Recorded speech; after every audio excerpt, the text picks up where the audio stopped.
Welcome to the Underground, the Steel City Underground, a Pittsburgh Steelers podcast made by fans like you, for fans like you.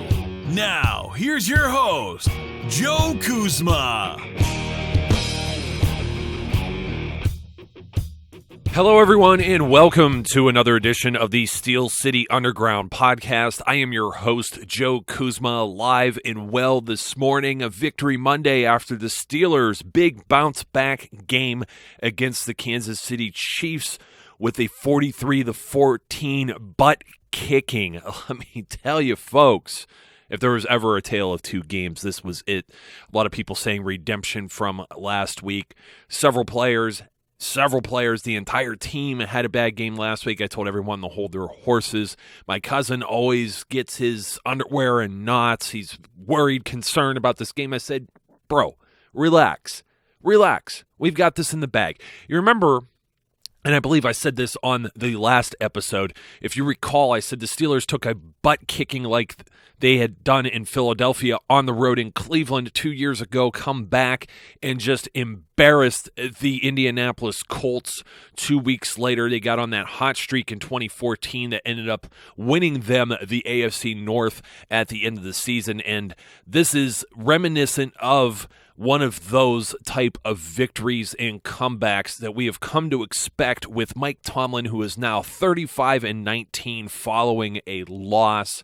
As Mike Tomlin said in his press conference following the game yesterday, he does not change the way they prepare. They will stay unwavered. All kinds of Tomlinisms. I love his quotes. The only sad thing about this big primetime Sunday night victory is, and all of you are going to feel this, you're going to feel this as soon as I say it because you're going to be hearing it all week long, and that's that this game here, that the statement game that the Steelers continue to move forward despite having 7 players listed as out and an additional 8th, Sean Davis, who wasn't ruled out but did not play. And they still bring it to the Kansas City Chiefs in their own house, defending their turf, scoring the most points that the Pittsburgh Steelers have ever scored in a first quarter in the entire history of this storied franchise. All of this about to be overshadowed because Tom Brady is coming back. He's no longer on his vacation, playing golf, swimming, taking a cruise, whatever it is that guy does. Tom Brady's back. That's all we're going to hear. This Pittsburgh Steelers team looks like they're going to shut those Patriots up. We're going to find out now as the NFC East slate, we get into 3 straight games. Did I say NFC? I meant the AFC East slate. We start those three of those 4 opponents coming up 3 weeks in a row with the New York Jets coming to Heinz Field for the second of a 2-game homestand here 2 weeks in a row. Going to be overshadowed by Tom Brady and all this crap. But looking around the league, there is some good news besides Tom Brady that we could all revel in. The Baltimore Ravens lost to the Oakland Raiders. Praise the Lord. The Ravens, even Brian Billick said this on NFL Network. It may have been a tweet or something I retweeted. I'm not sure if you guys saw this. I even saw on the show as it aired live when he said this. I'm glad that they tweeted this. He said the Ravens could just as easily have been 0-3 heading into this weekend's slate of games. And I couldn't agree anymore because their schedule is just not strong. I am not sold that team has any type of continuity, anything together. Now, they fought well, but the Oakland Raiders are just not a good defensive football team. They have the offensive weaponry there. So we're going to see what happens when we eventually face the Ravens. But I'm so glad that the universe has corrected itself and the Steelers are in the pole position now. The Ravens should not be 3-1. But speaking of records, do you guys remember a little joke? I'm going to share this maybe, hopefully get some guys on for a round table to preview the next quarter of games, the next 4 games coming up.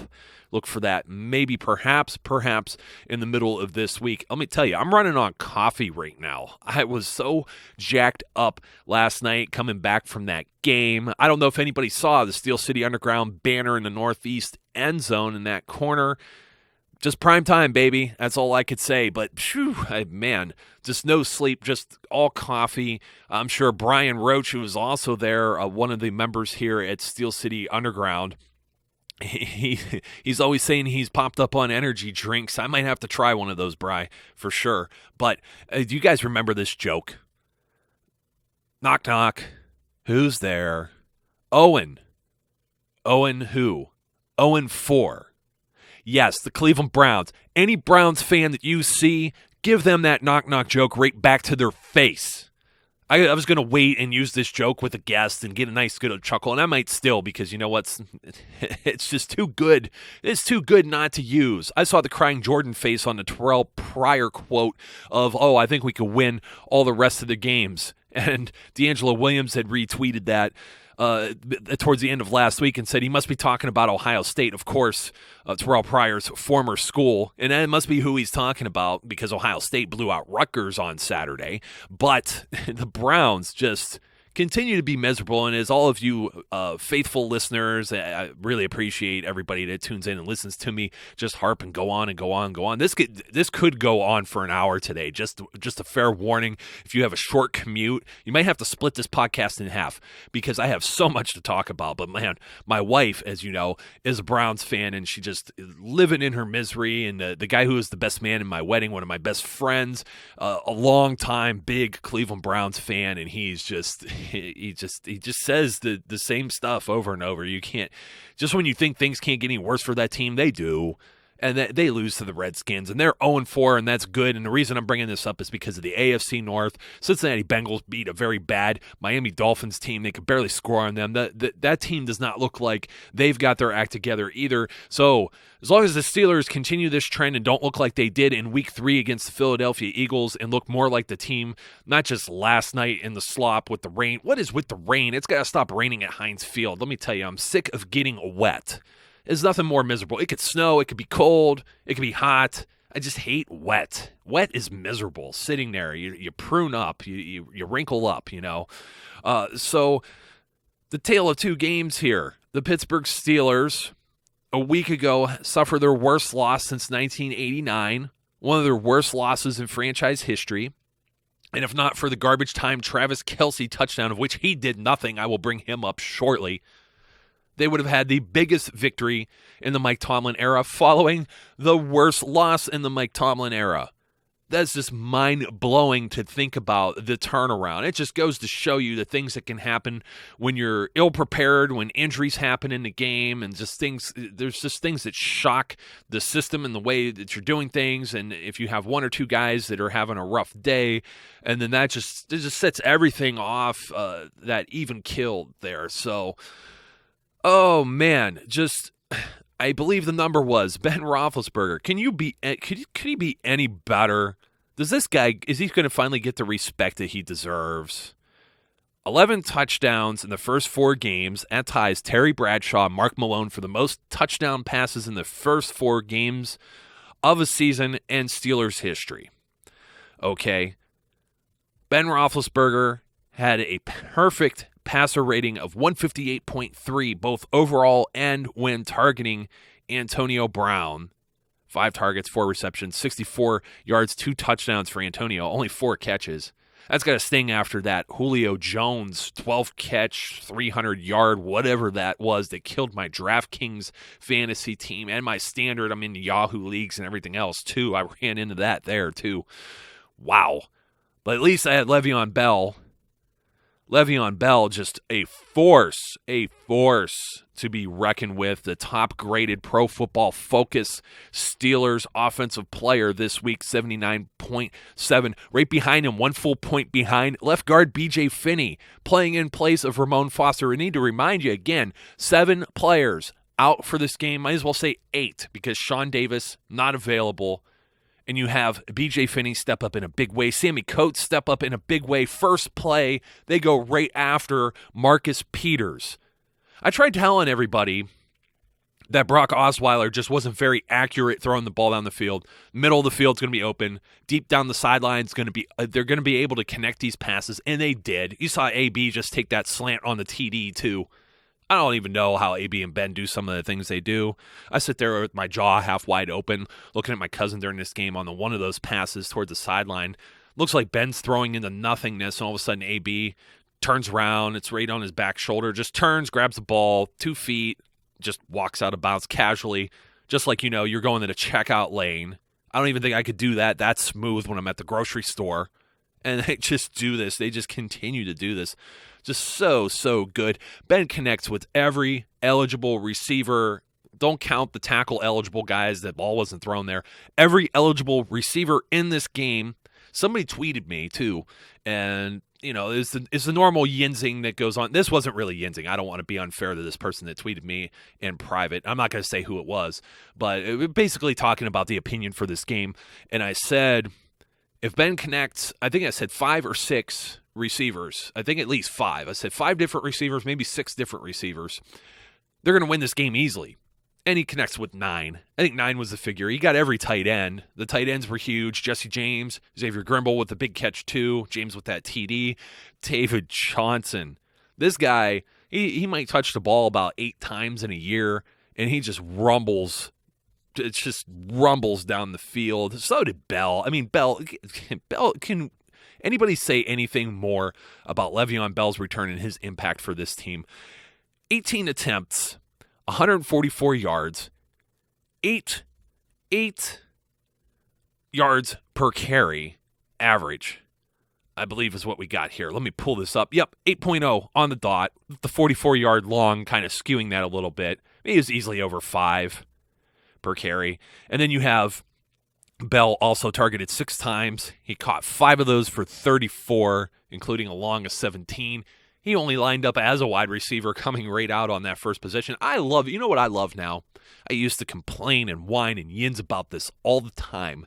And this was Mike Tomlin for coin tosses, not deferring. I was always a defer guy. I come from the school of Jim Tressel, Youngstown State, winning 4 national championships, playing in 6 of them during the 90s, and going to Ohio State and winning one there and being a top program.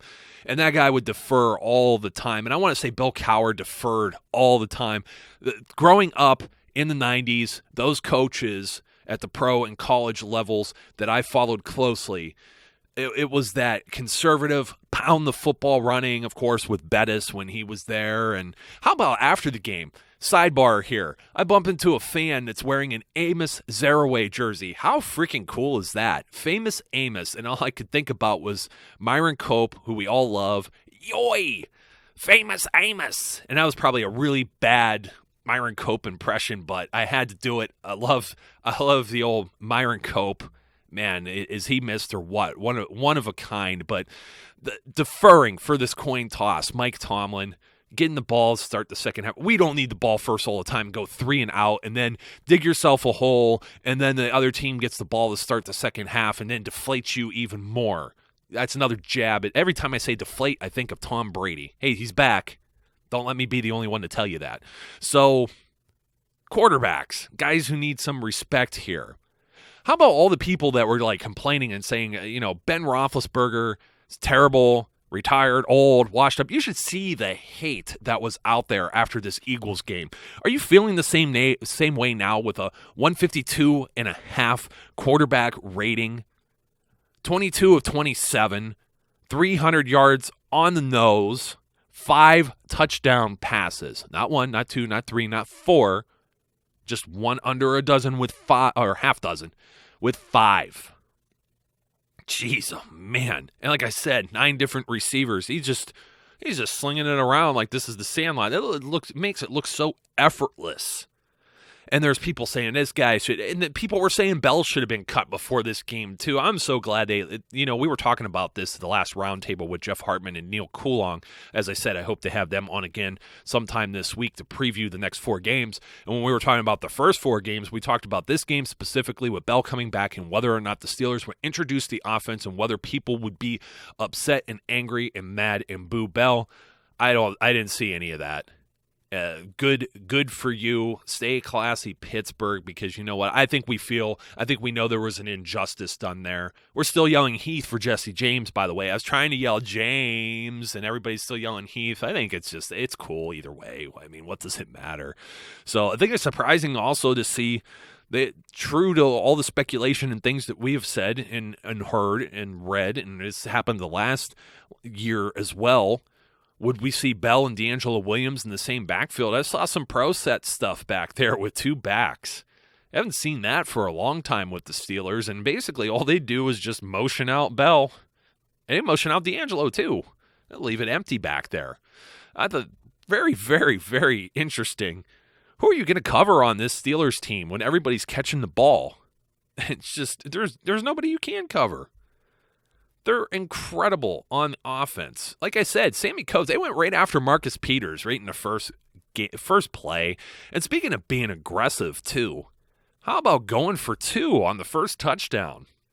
And I guess there's some type of statistical probability there where not only are the Steelers very good at converting to two-point conversions, but also it increases their statistical probability of winning.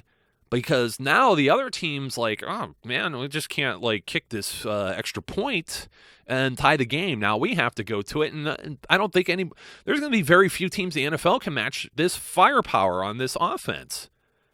And, I mean, we really have to give the defense its due also. I mean, some of the slop, some of the Chiefs just not catching the football. The Chiefs, I think this was a pro football focused deal here, too. The PFF said they were one of the best teams as far as catching targets through the first three games. They only dropped 6% of catchable targets, and against the Steelers, that was 16.7%, over a full 10% more on the dropsies. And some of that was just getting hit. Some of that was just great defensive play. How about Artie Burns, man? We thought Artie Burns was burned on that one. Goes down the sideline, and he somehow just goes in. I don't think he really turned his head. Now, mentioning this, I have not rewatched this game yet. I'm still running on the coffee, running on the fumes. I'm going to review some of this. We're going to see some clips and analysis over at steelcityunderground.com, just like we did last week. It'll be a lot less painful reading and watching those things this week, though, so check it out. But just from my observation, man, I don't think he turned around and looked at the ball, but, man, he got his hand right in there at the numbers. He's watching the player, hits the ball. How do you even come back? That dude is fast. I mean, he's faster than fast. Don't blink. I thought AB was quick. This guy, Artie Burns, man. What a great job by this defense overall. Another guy, and I'm talking about some injuries that happened in this game, too. He had 5 players banged up before I bring up this other name. Darius Hayward-Bay left with a shoulder injury. We don't know anything further about this. We might hear in the Tuesday press conference from Mike Tomlin, but nothing yet. Marcus Gilbert has a mid-foot injury. Heard it was an ankle via the Twitterverse. Anthony Chiquillo left with a knee injury as well. Ryan Harris, who's the backup for Marcus Gilbert, has a hematoma on his leg. That's being evaluated according to Mike Tomlin. And then, big game, I've been defending this guy too. Jarvis Jones. He's getting pressure. He's always been good against the run. How about the situational awareness? Cam Hayward gets, what did Cam Hayward had? 3 sacks in this game. He gets a tipped ball that goes to Jarvis Jones. Jarvis Jones gets a little bit of acknowledgement because he's aware and catches it and nearly runs it to the house for a TD. I wish he would have. It looked like our Madden simulation from a week or two ago when all of us are like, we see this video game do this, and we're just like, would Jarvis Jones really be capable of doing this in a game? Well, Sackman Jones, definitely. Man, that I was almost like, whoa, that's really cool. Just had the wrong game there, but Madden has it all figured out. We didn't have a problem running the Madden simulation to where the Steelers won in this game as well, as opposed to the Eagles where all the simulations were loss. So I don't know. Madden's got a trend going there too, but Jarvis Jones, hey, give him some credit here. He's playing on both sides as outside linebacker right now because of need. So when Harrison comes in, he flips to the other side. When Harrison comes out, he flips back to the side he's used to playing on. And like I said, they're getting the pressure there. Cam Hayward, Stephon Tuitt with a fantastic game as well, getting that pressure up front. The Steelers sending more blitzes, of course, finally. Tuitt is actually the top-rated by Pro Football Focus with an 86.0 on the defensive side of the ball for the Steelers. Cam Hayward comes in second with an 83.5. James Harrison was 77.2, by the way, in the last as the last of the top 5 there that they have on the free version of Pro Football Focus, and those stats available to the public if you want to go check that out. But Cam Hayward, the first Steelers defensive end to record at least 3 sacks in a game since 1994 when Ray Seals did it. Remember Ray Seals? Holy cow, there's a blast from the past. I'd forgotten about that name until I saw I think it was like one of these Football Life or something else, and Night of the Living Steelers coming on NFL Network this Wednesday as well, so don't miss that. Told you, so much to talk about. It's great not having to... Remember me last week? I had no energy. I have no sleep right now, and I have plenty of energy. I had tons of sleep last week, and I had none because it just dragged me down into this depressing state of mind. I was deflated. You know who. So the Steelers, they held Travis Kelce to just 23 receiving yards, and that's the 5th least that Kelce's had in his last 36 games. Now, some of that is just because the Kansas City Chiefs have no idea how to use Baby Gronk. That's his nickname. And this guy has a reality show and everything else now, too, as we see, catching Kelce. I caught a little bit of it, and I'm just like, I don't see the appeal of this guy. But we got to give some props. There's a first-time starter on the field, practice squad guy, cut, released, re-signed, fought to make this team. Does so this year. We are so short and so thin on safeties because of opportunity. Sean Davis hurt, Robert Golden hurt.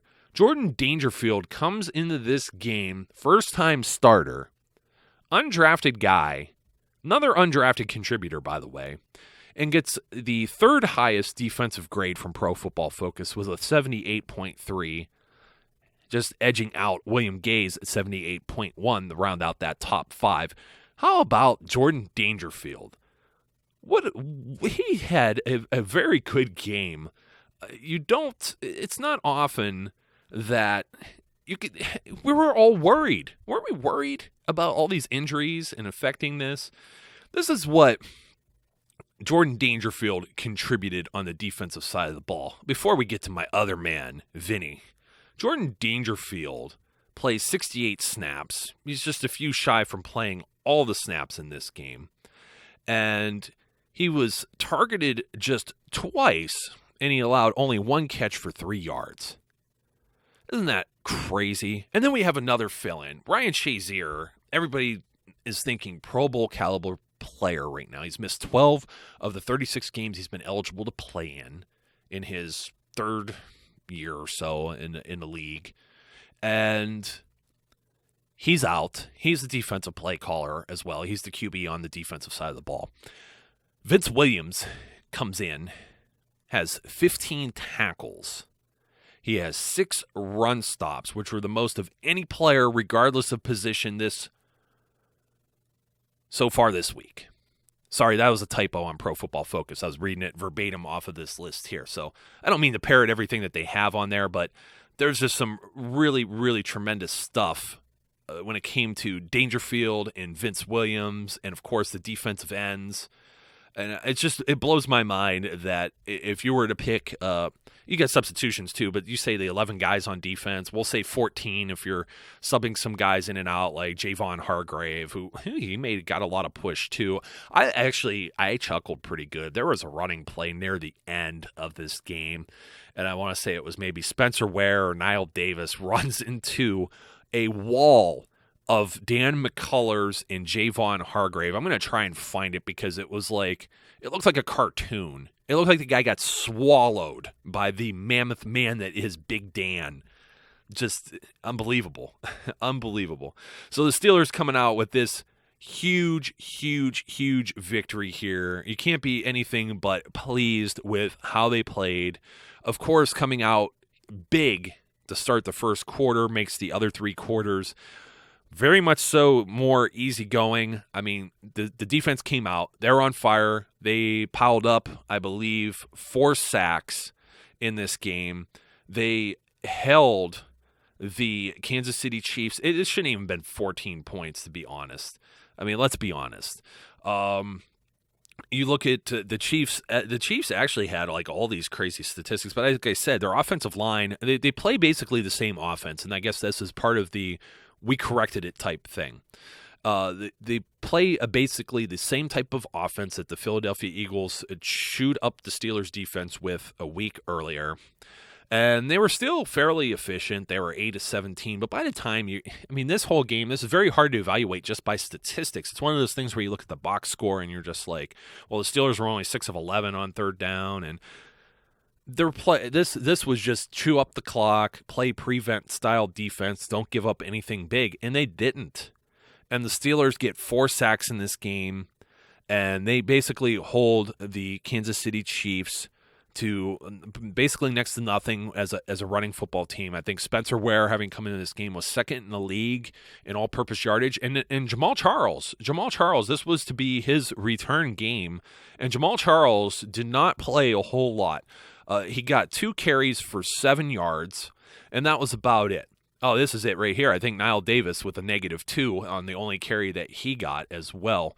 And you compare that with like Lev Bell getting 144 yards rushing, another 34 receiving. Sammy Coates targeted 8 times in this game, 6 receptions for 79 yards. He was huge. And then all the other pass catchers like AB, Jesse James, DHB, Marcus Wheaton, huge bounce back game. What a touchdown grab that was. Gets reviewed, and he was in. Tremendous job all the way around. I think the only negative thing, the only guy that was positive last week was Jordan Berry, and he's about the only negative thing you could say is he shanks one that kind of goes out of bounds. I think he had a short punt of like 38 yards near the end of the game.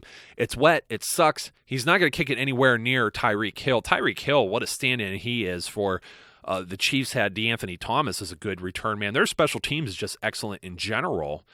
And you saw Colquitt had a pretty bad punt out there too. So I think Barry, much like Colquitt, just doesn't want to kick the ball toward AB. Barry was just trying to angle this out of bounds. It didn't quite go where he needed it to go, and he had one bad punt. And that's about the only bad thing you could say. So when you get to check out Brian Roach's good, bad, and ugly review of this game, the ugly column is not going to be – it was almost just ugly, uglier, and ugliest last week. This is just good, gooder, and goodest. And those aren't words, but it's going to be good.